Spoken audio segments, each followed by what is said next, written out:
For the gifts. All right. So,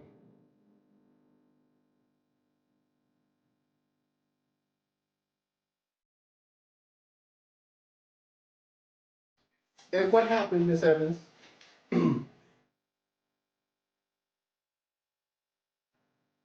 gambling when it's supposed to be saved for your son?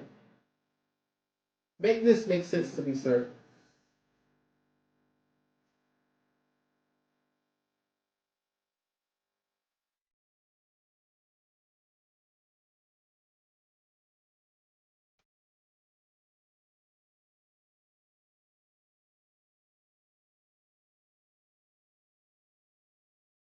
At the club doing what, Miss Evans?